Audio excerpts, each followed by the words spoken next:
একদিন সন্ধ্যাবেলায় অঞ্জলি বাথরুমে স্নান করছিল এবং তার সৎ ছেলে বিশাল তাকে লুকিয়ে লুকিয়ে দেখছিল। বাথরুমের দরজা পুরানো হওয়ার কারণে কিছুটা পচে গিয়েছিল, যার ফলে বিশাল সেই কাঠ খুঁড়ে খুঁড়ে একটি ছিদ্র তৈরি করে দেয়, আর সেই ছিদ্র দিয়ে সে প্রতিদিন তার মাকে স্নান করতে দেখত। এভাবেই কয়েক মাস কেটে যায় এবং অঞ্জলির এই বিষয়ে কোনো খবর ছিল না যে তার নিজের ছেলেই তাকে চুরি করে দেখছে। অঞ্জলি দেখতে খুব সুন্দর এবং আকর্ষণীয় মেয়ে ছিল। তার শরীর ছিল খুব ভালো, যা যে কাউকে আকর্ষণ করার জন্য যথেষ্ট ছিল। যেখানে তার ছেলে তাকে নগ্ন অবস্থায় স্নান করতে দেখে আরও বেশি অস্থির ও তৃষ্ণার্ত হয়ে উঠেছিল। বিশাল মনে মনে পরিকল্পনা করতে শুরু করেছিল যে কোনোভাবে তার নিজের মায়ের সাথে একবার সবকিছু করতে পারলে মনে খুব শান্তি মিলবে। কিন্তু অঞ্জলি সম্পর্কে তার সৎমা ছিল। তার বাবা এখন এই দুনিয়ায় ছিলেন না, কোনো গাড়ি দুর্ঘটনায় তার মৃত্যু হয়েছিল। তাই সে সরাসরি তার সাথে কিছু বলতে পারত না। তার ভয় ছিল যে যদি সে তার নিজের মাকে কিছু বলে তাহলে সে তার উপর রাগ করতে পারে, অথবা তার দাদাকে সব বলতে পারে, যার ফলে তার সম্মান ধূলিসাৎ হয়ে যাবে এবং দাদা তাকে বকবে তা আলাদা, আর কে জানে তার বাবা তার সম্পর্কে কি ভাববেন। এখন বিশাল এই বিষয়ে অনেক ভাবতে শুরু করেছিল, কিন্তু সে জানত না যে তার সৎ মাও একই জিনিস চাইছিল। তারপর একদিন খুব বৃষ্টি হচ্ছিল। যখন অঞ্জলি কাপড় ছাড়তে ছাদে গেল, তখন বিশাল তাকে তার কোলে তুলে নিল এবং হ্যালো বন্ধুরা, স্বাগত আপনাদের আমাদের আজকের গল্পে। বন্ধুরা, বিশাল প্রতিদিনের মতো তার মা অঞ্জলিকে লুকিয়ে লুকিয়ে দেখত। এই বিষয়ে অঞ্জলির কোনো জানা ছিল না। বিশাল এই বিষয়ে অনেক ভেবেছিল যে সে কিভাবে তার মাকে রাজি করবে। তারপর বিশাল তার ফোন থেকে একটি নকল আইডি তৈরি করেছিল এবং তাতে একটি মেয়ের ছবি দিয়েছিল। আর আইডি তৈরি করার পর সে তার নিজের মাকে একটি ফ্রেন্ড রিকোয়েস্ট পাঠিয়েছিল। অঞ্জলি বেশি বয়স্ক মহিলা ছিল না। অঞ্জলি যখন তার ফোনে ফ্রেন্ড রিকোয়েস্ট দেখল, তখন সে ভাবল একটি মেয়ের রিকোয়েস্ট এসেছে। অঞ্জলি রিকোয়েস্ট অ্যাকসেপ্ট করল এবং অঞ্জলির এমন করায় বিশালের কাজ আরও সহজ হয়ে গিয়েছিল। বিশাল যখন রিকোয়েস্ট পাঠিয়েছিল, তখন সে তার মায়ের সাথে ঘনিষ্ঠতা বাড়ানোর চেষ্টা করছিল। সে তার কাছে গিয়ে বসত, তার সাথে হাসি ঠাট্টা করত এবং যদি সে কোথাও বসে থাকত তাহলে সে ইচ্ছে করে তার সাথে লেপ্টে বসার চেষ্টা করত। এই বিষয়টি অঞ্জলিও লক্ষ্য করছিল, কারণ বিশাল তার সাথে হাসি ঠাট্টা করতে শুরু করেছিল। সে তার কাছে হাসি ঠাট্টা করত, এতটা লেপ্টাচেত যে অঞ্জলিরও মনে হতে শুরু করেছিল যে সম্ভবত তার ছেলে তার থেকে আরও কিছু চাইছে। একদিন বিশাল অঞ্জলিকে বলতে শুরু করল, অঞ্জুমা, তোমার কোনো বয়ফ্রেন্ড নেই কি? অঞ্জলি বলল, এ কি ধরনের কথা বলছো, কিছু বুঝছো কি? আমি তোমার মা। তখন বিশাল বলে, দেখো অঞ্জুমা, বাবাকে গেছে 3 বছর হয়ে গেছে এবং এখন তোমার বয়সে বা কত? আমি চাই না যে তুমি সংকুচিত হয়ে জীবন কাটাও। তোমারও জীবন উপভোগ করার অধিকার আছে। যদি কেউ থাকে তবুও আমার কোনো আপত্তি নেই। এতে অঞ্জলি বলল, না, আমার কোনো বয়ফ্রেন্ড নেই এবং আমি এসব বিষয়ে কোনো আগ্রহও নেই। আমি এই ধরনের মহিলা নই। আমি এই ধরনের কোনো কাজে কোনো আগ্রহ নেই। বিশালের মনে তখন লাড্ডু ফুটতে শুরু করেছিল। সে ভাবতে শুরু করেছিল যে যদি তার কোনো বয়ফ্রেন্ড না থাকে তাহলে তার ভেতরের ইচ্ছাগুলো নিশ্চয়ই জাগ্রত হবে। কিন্তু তবুও সে অজানা হওয়ার অভিনয় করতে শুরু করল এবং বলল, অঞ্জুমা, যদি কেউ থাকে তুমি আমাকে বলে দাও, আমি কাউকে কিছু বলবো না। তুমি আমাকে তোমার বেস্ট ফ্রেন্ড মনে করতে পারো। এখন তুমি এটা মনে করো না যে আমি তোমার ছেলে। তুমি আমাকে তোমার বন্ধুই মনে করো, তোমার দোস্ত মনে করো। অঞ্জলি বলল, না না বিশাল বেটা, আমার কোনো বয়ফ্রেন্ড নেই এবং আমি এই ধরনের কাজ করি না এবং কখনো করবও না। বিশাল তার পরিকল্পনায় লেগেছিল এবং এখন সে অঞ্জলির কাছে সেই মেয়ের আইডি থেকে মেসেজ করা শুরু করল। এখন এদিক থেকে মেয়ের মেসেজ আসলে অঞ্জলিও মেসেজের হাই হ্যালোর রিপ্লাই দিল। কিন্তু অঞ্জলি কি জানত যে তার নিজের ছেলেই তাকে মহিলা সেজে কথা বলছে এবং আগামীতে তার সাথে কি হতে চলেছে। বিশাল অঞ্জলির সাথে মেসেজে কথা বলতে বলে, তোমার কোনো বয়ফ্রেন্ড আছে কি এবং তুমি কি কখনো কারোর সাথে সম্পর্ক স্থাপন করেছ? অঞ্জলি মানা করে দেয় এবং বলে, আমার এসব বিষয়ে কোনো আগ্রহ নেই। ঠিক তখনই বিশালের তরফ থেকে একটি মেসেজ আসে এবং বলে, তোমার একটি বয়ফ্রেন্ড বানিয়ে নেওয়া উচিত। তার সাথে তুমি সব কিছু করতে পারো। এতে তুমি খুব ভালো বোধ করবে এবং অনেক আনন্দও পাবে। আর আমি তো আমার ছেলের সাথেই অনেক উপভোগ করি। যখনই আমার ইচ্ছা হয় আমি আমার ছেলেকে আমার কাছে ডেকে নিই এবং তারপর আমরা মা ছেলে একসাথে সব কিছু করি।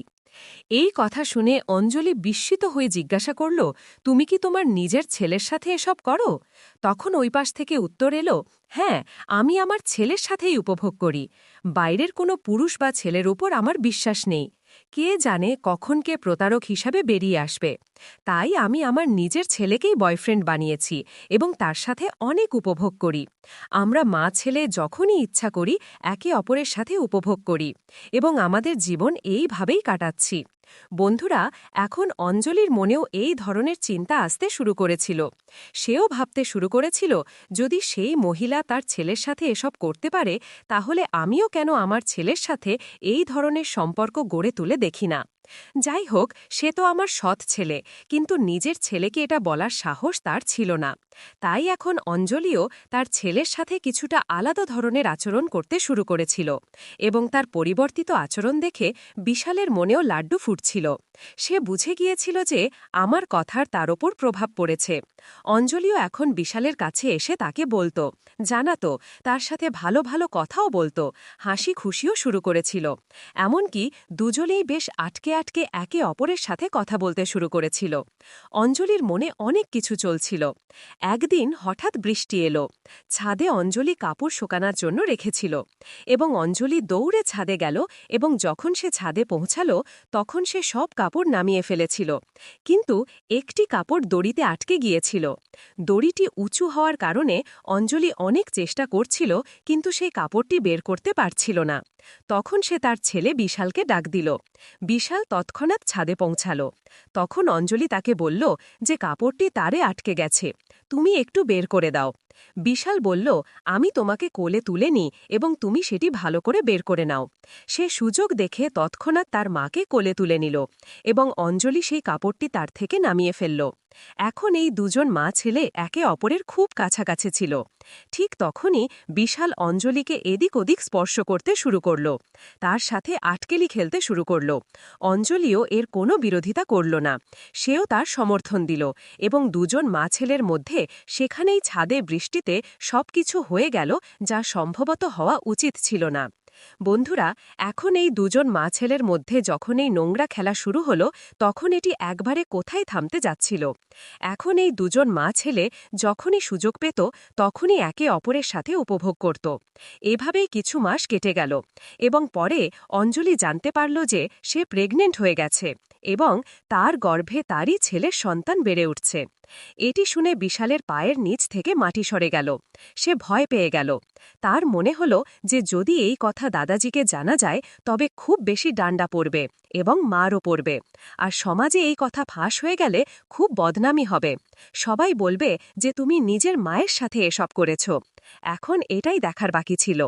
তখন তারা দুজন মিলে প্ল্যান করল যে এই শিশুটির অ্যাবর্শন করিয়ে নেবে। পরের দিন এই দুজন স্বামী স্ত্রী সেজে হাসপাতালে পৌঁছাল, কিন্তু হাসপাতাল স্টাফ অ্যাবর্শন করতে রাজি হল না। ডাক্তার স্পষ্টভাবে অস্বীকার করল যে আমরা এই ধরনের অ্যাবর্শন করি না। এটি শুনে দুজন মা ছেলে বেশ টেনশনে পড়ে গেল। এই দুজন মা ছেলের কাছে তাদের জীবন মৃত্যুর চেয়েও খারাপ লাগছিল। ওদিকে বিশাল ভিতরে ভিতরে কষ্ট পাচ্ছিল।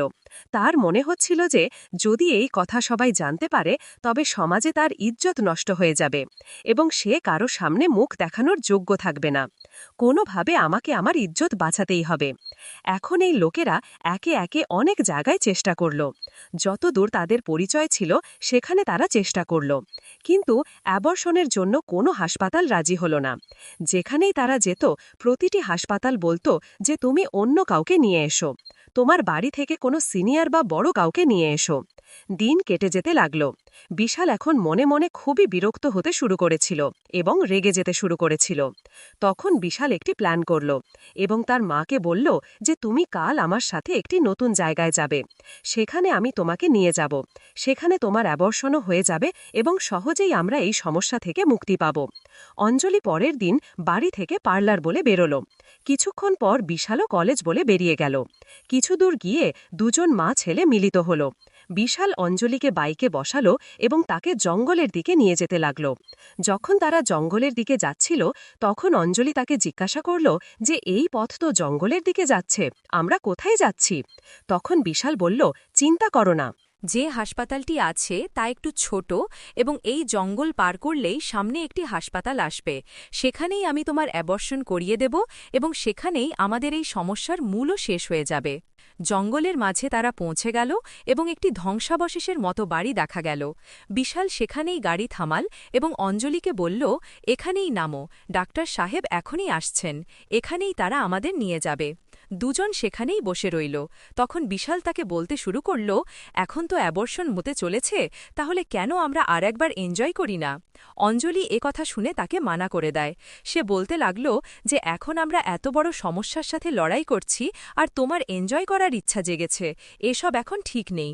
কিন্তু বিশালের জিদের সামনে অঞ্জলিও হার মানল এবং এই দুই মা ছেলে সেখানেই ধ্বংসাবশেষে একে অপরের সাথে এনজয় করল। এনজয় করতে করতে বিশাল তার পিছনের পকেট থেকে কিছু বের করে অঞ্জলির মাথায় কয়েকবার মারল, যার ফলে অঞ্জলির মৃত্যু হল এবং সে অঞ্জলিকে সেখানেই কবর দিল। সেখান থেকে সরাসরি সে তার বাড়িতে এসে চুপচাপ বসে রইল এবং এমনভাবে থাকতে লাগল যেন কিছুই হয়নি। যখন সকাল থেকে সন্ধ্যা হয়ে গেল এবং অঞ্জলি বাড়িতে ফেরেনি, তখন দাদাজির টেনশন বাড়তে লাগল। তিনি জিজ্ঞাসা করতে লাগলেন, বিশাল, তুমি কি অঞ্জলিকে দেখেছ? অঞ্জলি এখনও কেন ফেরেনি? একটু খোঁজ করো। তারপর সব জায়গায় অঞ্জলিকে খোঁজা হলো, কিন্তু সে কোথাও পাওয়া গেল না। ধীরে ধীরে দিন কেটে গেল, পুরো রাত কেটে গেল, কিন্তু অঞ্জলির কোনো খোঁজ পাওয়া গেল না। তখন পরের দিন দাদাজি পুলিশের কাছে গিয়ে রিপোর্ট করলেন। তখন পুলিশ তাদের তদন্ত শুরু করল। পুলিশ অঞ্জলির পার্লারে গিয়ে খোঁজ নিল। অঞ্জলি সেই দিন পার্লারে আসেনি। পুলিশ তো পুলিশই, তার সন্দেহ সবার ওপর হয়। পুলিশ বিশালের কলেজে গিয়ে জিজ্ঞাসা করলে জানা গেল যে সেদিন সে কলেজে আসেনি।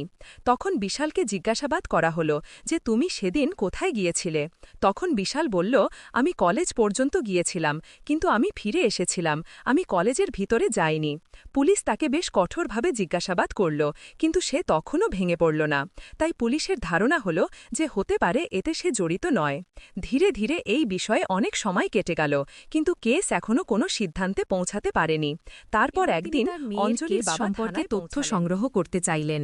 তখন পুলিশ এই কেসকে নতুনভাবে দেখতে শুরু করল এবং অঞ্জলির পুরনো থেকে পুরনো সোশ্যাল মিডিয়া অ্যাকাউন্ট খুঁজে বের করা হল এবং সোশ্যাল মিডিয়া অ্যাকাউন্টে একটি নতুন আইডি পাওয়া গেল, যে আইডি থেকে বিশাল তার সাথে মহিলা সেজে কথা বলত। তার আইপি অ্যাড্রেস থেকে বিশালের খোঁজ পাওয়া গেল যে এই আইডি বিশাল চালাচ্ছিল এবং সে নিজের মায়ের সাথে এইভাবে সোশ্যাল মিডিয়ার মাধ্যমে কথা বলছিল। পুলিশ তৎক্ষণাৎ তাকে গ্রেফতার করল। বিশালকে গ্রেফতার করার পর যখন পুলিশ তাদের পদ্ধতিতে তাকে জিজ্ঞাসাবাদ করল এবং কঠোরভাবে এগিয়ে এলো, তখন বিশাল পুরো ঘটনা পুলিশের সামনে বলল এবং কথা শুনে তার দাদাজি এবং অঞ্জলির বাবার পায়ের নিচ থেকে মাটি সরে গেল যে এই দুই সগোত্র মা ছেলে একে অপরের সাথে এই ধরনের কাজ করছিল। এবং যখন মা প্রেগনেন্ট হয়ে গেল, তখন সৎ ছেলেই মাকে মেরে ফেলল এবং তাকে কবরও দিল। বন্ধুরা, এই গল্পের উদ্দেশ্য কারও অনুভূতিতে আঘাত করা নয়, কোনো ধরনের অনৈতিকতা বা অশ্লীলতাকে উৎসাহিত করা নয়।